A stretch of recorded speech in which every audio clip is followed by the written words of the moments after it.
a takaice dai Tinubu ya min waya kashe gari da daddare ya min waya ya ce gashi yana Ingila ya ji an ce na ciki karban appointment ɗinsa. Na ce saboda baka faɗa min abin da za ka yi wa Arewa ba.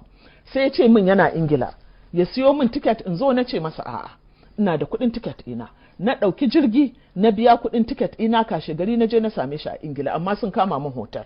Wannan magana ta gaskiya. To shikenan da na je na zauna da shi, na isa Ingila kashe gari da safe. Na je na zauna da shi, abinda na fara tambayarsa da ya fara roƙona dan Allah dan Annabi, in the name of Allah, haka ya dinga ce min, in the name of Allah please Hajiya, in the name of Allah, wai in yi haƙuri dan Allah. Ni kuma bana so in izgili in karɓi appointment ɗinsa. Sai na ce ni ban damu ba, ka daina haɗa da Allah, amma me za ka yi mana a Arewa? Ya kalle na tsabar ido na ya ce babu abin da zan muku. Na ce kana nufin baka san halin da muke ciki a Arewa ba, ga rashin tsaro, ga 'ya'yanmu suna ta gararan ba, almajirai, ga tattalin arzikinmu, ga rufe boda, ga waye. Sai ya ce ya sani, amma ina so ya saka. Sai na ce kai yanzu za ka yi takarar shugaban ƙasa, ba ka da blueprint ma da abin da za ka yi wa ƙasa? Sai ya ce min ba shi da shi, abin da isa zai da yi manifesto, amma abin da isa shi ba zai yi blueprint ba. Harkar tsaro wane ne, aikin ga sai a kashe ni. Haka ya ce min. Na ce wa zai kashe ka? Aikin ga cewar in na ce zan gyara soja, zan gyara 'yan sanda, ai sai su kashe ni ma kafin lokacin. Saboda haka ni in ba na ci zaɓe ba, ba zan yi wani tsari ma ƙasa ba. Haka ya ce min. Ba ma zai yi wa ƙasar tsari ba. Sai ya ci zaɓe. Sai ya ci zaɓe. Irin na Buhari kenan. To haka ake zargi. To shikenan, hakan ne mana, shi sa ai aka tashi ba komai, aka dinka neman mulkin, ba a san abin da za a yi da mulkin ba. Har yanzu an gama mulkin ba a yi wa kowa komai ba, sai Yarabawa da ike sun tafi wa da Buhari tsari. Aikin kaga mulkin Buhari mulkin Yarabawa ne. In ka duba budget ɗinsa zaka gane su ya fi kyautatawa. Anyway, bacin wannan zaman ya ci gaba da roƙona, sai na ce masa to shikenan. Sai muka yarjejeniya da shi akan cewa za mu kawo masa tsarin bukatun Arewa. Na je duka tsakanina da zama da shi da lokacin da na kawo tsarin bai fi kwana 5 ba.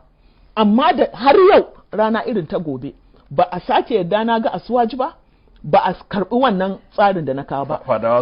Fadawa suka tare. To shi Ibrahim Masari shi ne daman yake iso zuwa gurin Asuwaji. Shi ne sarkin gida kenan. Shi ne sarkin gida. Ai daman shi har an bashi wannan sarautar ma. Na'am.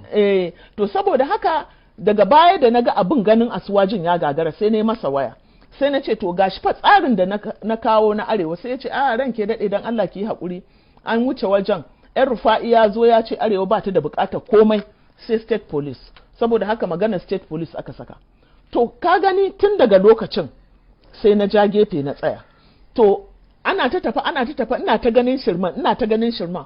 To ba zai yiwu sai kai zaɓi tsakanin ƙasarka da kai menene, dan duk wanda ka ga yana tare da Asuwaji yanzu mun zauna a group na manya-manyan mu na 'yan Arewa, mun taba zama da su. Akwai section din 'yan siyasar Arewa, akwai kuma section din wato 'yan siyasar Arewa su ne suka ƙi mu zauna mu fito da matsaya. Ba wanda ban je na samu ba a cikinsu, waɗanda suke cikin APC, waɗanda na san suna da ƙima a idan mutane, babu wanda ban zauna da shi ba. Sai da na yi wata 3 ina bin ɗaya bayan ɗaya da ku zo gafa abin da Asuwaji ya ce, gafa abin da ya ce ba shi da komai da Arewa, ku zo mu zauna mu ba shi bukatun Arewa.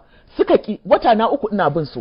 Sannan kuma akwai waɗanda suke 'yan siyasa amma dai ba fitattu ba, amma suna siyasar. Waɗannan sun kira ni mitin, na zo muka zauna da su. Sai nake tambayar su, na ce dan Allah dan Annabi ku faɗa min dalilin da isa za mu yi Asuwaji. Na ce mu ji tsoron Allah, dukkaninmu nan musulmi ne. Sai aka samu wani dattijo, da farko duk suka yi shiru, ba wanda ya ce komai. Sai aka samu wani dattijo mutumin kirki, sai ya ɗaga hannu. Sai na ce to ranka ya daɗe, menene dalilin yin Asuwaji? Ya ce min aljihunmu. Saboda haka duk wani ɗan Arewa, kowaye shi ne maka wannan, kowaye shi ya san a halin da Arewa take ciki, a halin da Najeriya take ciki, ba zai yiwu ka ba wa Asuwaji commander in chief ya zama shine hafsan sojoji da 'yan sandan Najeriya ba. Kwakwalwarsa ba za ta iya ɗauka ba, kowa ya yarda da wannan. Amma saboda kuɗi, wanda duka tambaya zai ce na karɓi kuɗinsa, ko kuma akwai abin da zan samu. tun daga ma kan ɗauko shi a matsayin ɗan takarar ya aka ɗauko shi gwamnonin arewa waɗanda su suka fi kowa katsar arewa waɗanda ba su da kowa a zuciyarsu ba arewa ba jihohinsu duk sun sai kawunansu sai kansu sai ƴaƴansu shi isa zaka ga cewar kusan dukkaninsu in ba sa takara to ƴaƴansu suna takara. To kamin mu je can Hajiya, wato dokar zaben ƙasa ta fi da tsarin cewa duk wani wanda zai ci zaɓe sai